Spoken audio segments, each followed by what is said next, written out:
Buenas tardes, mi nombre es Neida Medina y voy a hablarles de la filosofía contemporánea y su relación con la ética. La filosofía contemporánea comprende un periodo de tiempo muy controversial con acontecimientos que dieron lugar a grandes transformaciones en todos los aspectos en el ámbito social, ideológico, cultural y económico. En el ámbito filosófico surgieron diferentes líneas de pensamiento que fueron evolucionando junto con todos estos acontecimientos. Comienzan a surgir planteamientos que se contraponen, que se complementan en contra o a favor de ciertos principios, como es el caso de la ética. Dentro de esta gran variedad de filosofías que surgieron podemos nombrar, por ejemplo, el marxismo, que es una doctrina teórica social, económica y política basada en la obra de Karl Marx y sus seguidores, unida a dos ideologías y movimientos políticos como son el socialismo y el comunismo. Estas se basan principalmente en la igualdad de derechos en todos estos aspectos para el pueblo. Otra corriente filosófica que podemos nombrar es el vitalismo, que es ya conocida también como la filosofía de la vida, que niega la primacía de la razón en la naturaleza y en las actividades humanas, entender la realidad como proceso. No debemos entender el concepto de la vida humana como el proceso biológico que se desarrolla durante un periodo de tiempo, sino más bien en el sentido más amplio posible. Otra corriente es la fenomenología, que es un movimiento filosófico que describe las estructuras de la experiencia tal y como surgen en la conciencia, sin recurrir a teoría, deducción o suposiciones procedentes de otras disciplinas, tales como las ciencias naturales. Su principal precursor fue Edmund Husserl, y lo siguieron Heidegger, Sartre, entre otros. También podemos nombrar el existencialismo, que es un movimiento filosófico que resalta el papel crucial de la existencia individual, y le dan gran importancia a la libertad y al poder de elección de cada individuo. El neopositivismo o positivismo lógico, que se caracteriza por una actitud decididamente antimetafísica y por toda una serie de profundo análisis de gran relevancia acerca del lenguaje, de la estructura y los métodos de las ciencias naturales y los fundamentos de las matemáticas. Otra corriente es la filosofía analítica y del lenguaje, que están de acuerdo en que la actividad propia de la filosofía es aclarar el lenguaje. El objeto de su actividad es resolver los problemas filosóficos, los cuales afirma se originan en la confusión lingüística. Luego tenemos la corriente hermenéutica, que es el arte de interpretar textos para verificar su verdadero sentido. Inicialmente se comenzó a utilizar para el estudio de la teología, aplicándolo específicamente en la interpretación de las Sagradas Escrituras.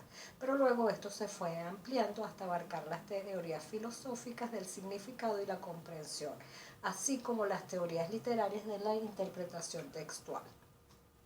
Así como hay diferentes corrientes filosóficas dentro de la época contemporánea, también podemos hacer mención de algunos filósofos que se hablaron directamente sobre la ética, como es el caso de Friedrich Nietzsche, que es un filósofo alemán muy importante para la edad contemporánea. Él hace una crítica de la cultura en el sentido general y en particular a la filosofía y a la ética. Él se hacía llamar a sí mismo como inmoralista y clamaba por una autosuperación de la moral. Al mismo tiempo que él rechazaba la moral, elaboraba una serie de conceptos con los que proponía una actitud vital que para él sería la auténtica moral. Él decía que los códigos morales y la ética se presentaban como develadoras de profundas verdades sobre el ser humano. Los valores morales eran estrategias para él de dominio y control de unos hombres para con otros. Que estos grupos no lo reconocían porque no les convenía, y según Nietzsche estos códigos de ética lo que hacían era cercenar el ser como tal, sus pensamientos, su creatividad y su potencial como individuo. Luego tenemos Habermas, que es un filósofo y sociólogo alemán también, que hablaba de la conciencia moral y acción comunicativa. La teoría ética de Habermas indaga en el lenguaje y en las situaciones diversas de la comunicación entre las personas. Habermas estudia y enuncia una serie de principios y reglas que deben darse en todo diálogo para que pueda desarrollarse y concluir desde un interés moral mutuo. Un diálogo que sigue estos principios y reglas es un verdadero discurso moral. Las normas del discurso moral, como él los llamaba, son normas éticas a las que debemos comprometernos para atender a una situación ideal de comunicación moral.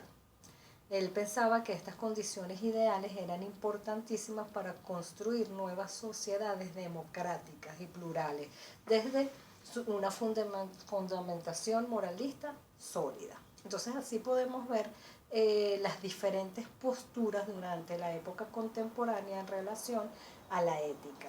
Entonces podemos concluir que es todo un reto plantearse una ética acorde a los tiempos modernos, cuyos basamientos y compromisos se cumplan. Considero que debe existir una fuerza correctiva capaz de imponer sanciones a cualquiera que transgreda estas normas.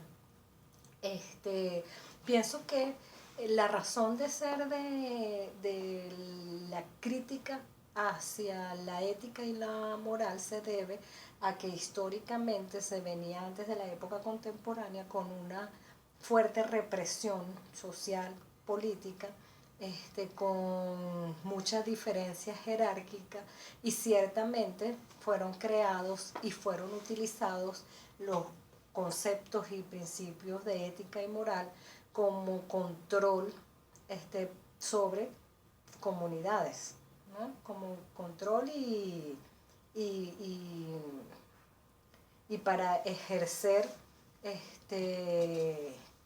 para ejercer para ejercer control sobre las comunidades.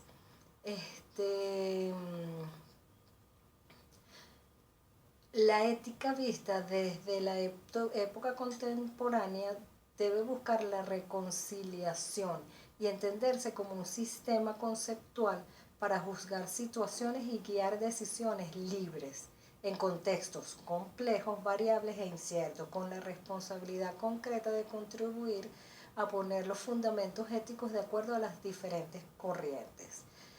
Los debates filosóficos contemporáneos son vastos, son variados, se oponen, se complementan. Entonces el reto es constituir un sujeto ético, comprender al sujeto más allá de su individualización y constituirlo en un marco de comunidad, de un nosotros.